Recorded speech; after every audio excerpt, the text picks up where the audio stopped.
Bonjour à tous, nous sommes samedi, jour de vote dans certaines localités du pays. Une partie de la population est appelée aux urnes aujourd'hui. 5 régions du pays sont concernées par les élections sénatoriales avec 13 candidats. Ce sont les régions des Grands Ponts, du Bunkani, de l'Anawa, du Gontougo et du Kabadougou. Le capital du fonds d'appui aux femmes de Côte d'Ivoire, FAFSI, augmente de 5 milliards de francs CFA.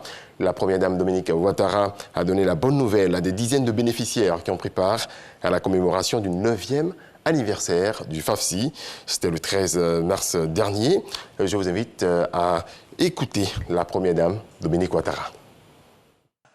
J'ai le grand plaisir de vous annoncer que le président de la République a décidé que le capital du FAFSI soit augmenté de 5 milliards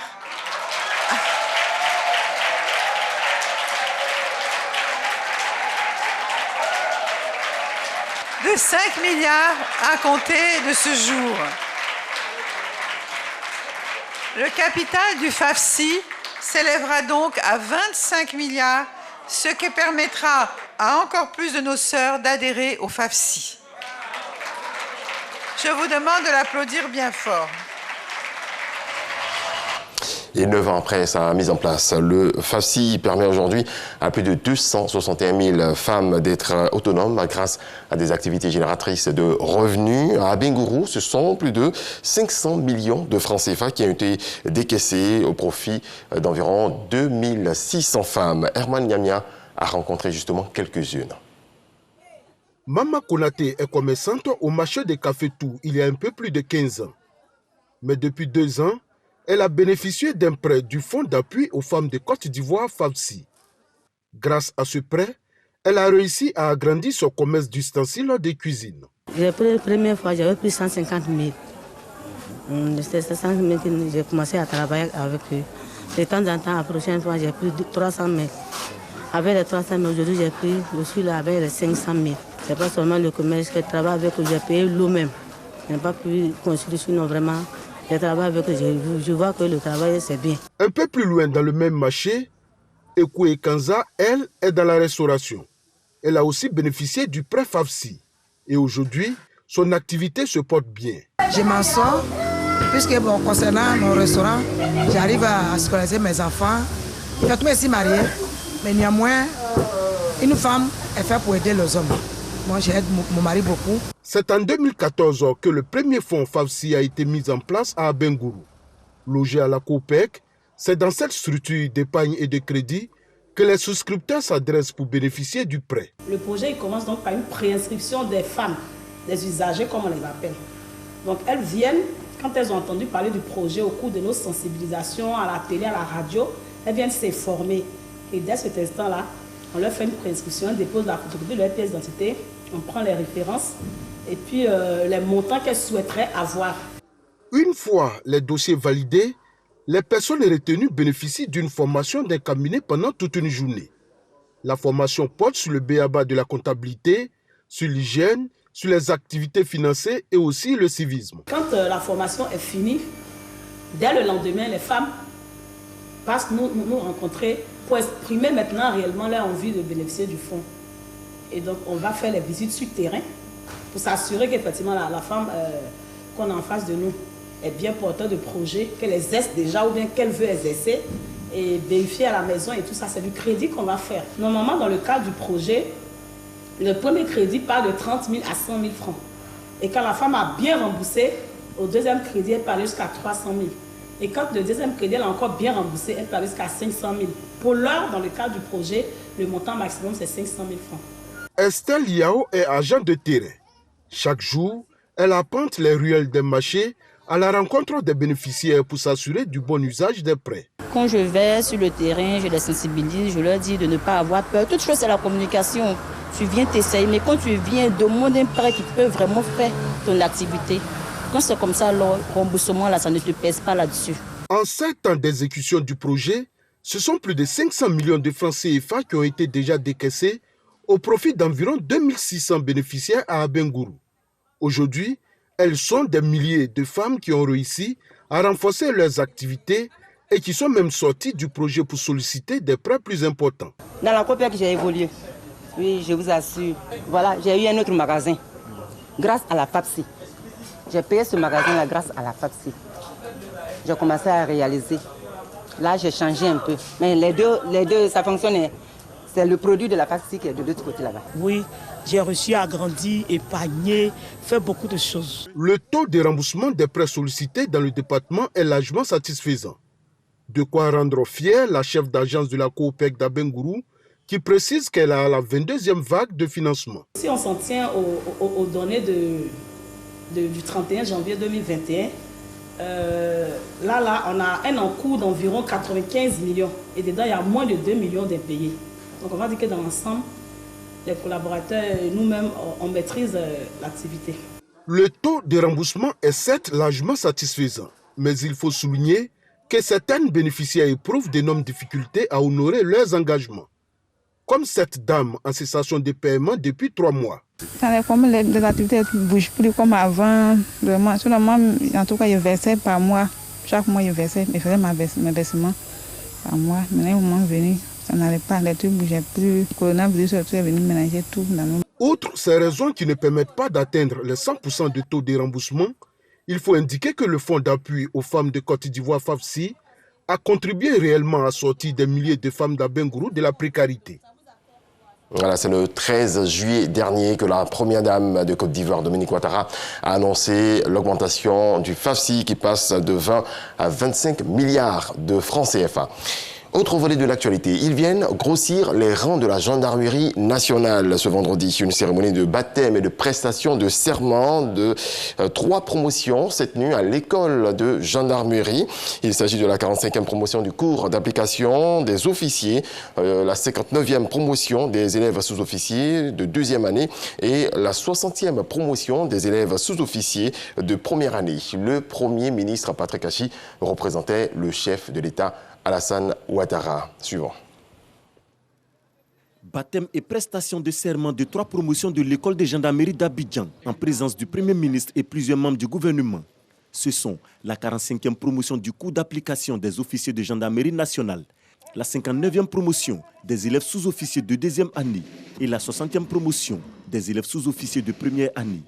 La cérémonie de ce matin a pour heureux récipiendaires 25 officiers élèves, 588 élèves sous-officiers de 2e année et 728 élèves sous-officiers de 1re année. L'école de gendarmerie d'Abidjan abrite le cours d'application des officiers de gendarmerie qui a reçu cette année la 45e promotion d'officiers élèves, forte de 18 nationaux, 16 stagiaires originaires des pays frères d'Afrique, soit 4 du Gabon, dont un personnel féminin et 3 de la Guinée. La promotion des élèves sous-officiers de 2e année est composée de 588 stagiaires, dont 23 jeunes filles. Ce sont 613 gendarmes au total, officiers et sous-officiers qui quittent l'école, prêts donc à servir leur patrie, et 728 qui poursuivent leur formation. Ils reçoivent tous les encouragements du ministre d'État, ministre de la Défense. L'environnement dans lequel vous êtes appelés à servir désormais devient de plus en plus exigeant. Cette exigence se manifeste aussi bien au niveau de la gestion des hommes qu'au niveau de la recherche de solutions aux nombreux défis sécuritaires du moment. C'est pourquoi vous devez être à la hauteur des attentes des populations. Éloignez-vous des maux qui gangrènent notre société, à savoir l'injustice, la corruption, le racket, les trafics d'influence. Notre pays aspire à la paix, au développement économique et à une cohésion véritable. Par votre comportement, vous contribuerez à cet objectif cher au président de la République, son Excellence, M. Alassane Ouattara. Soyez des gendarmes exemplaires, efficaces au service de la sécurité des populations et du rayonnement du pays. Les officiers ont pour nom de promotion intégrité et comme parrain le Premier ministre Patrick Achi. Les élèves sous-officiers de 1re et 2e année ont respectivement pour nom de promotion feu adjudant Sanogo Seydou décédé en octobre 2020 et maréchal des logis Kofi Serge Patrick. Représentant le président de la République, chef suprême des armées, le chef du gouvernement a félicité ses soldats pour leur choix du métier des armes. Comme l'indique votre devise, pro-patria, pro-légué, pour la patrie, pour la loi, gardez toujours à l'esprit que votre métier est fondamentalement structuré par le don de soi, l'engagement total pour la nation et ses populations, et par la loyauté absolue à l'égard des institutions de la République. Ce n'est pas un métier comme les autres. Oui, c'est un sacerdoce qui donnera sens et noblesse à votre vie, beauté et honneur à votre engagement.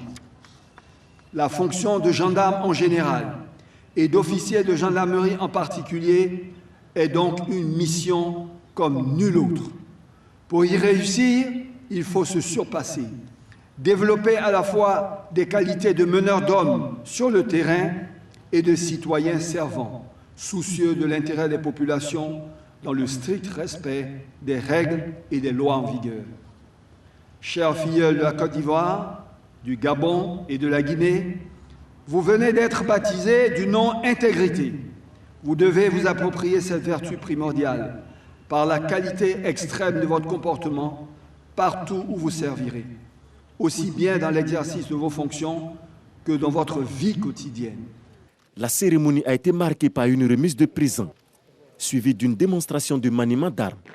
Après Abidjan, la cérémonie de baptême et de prestation de serment de l'école de gendarmerie de Torogui se tiendra le mercredi 4 août prochain.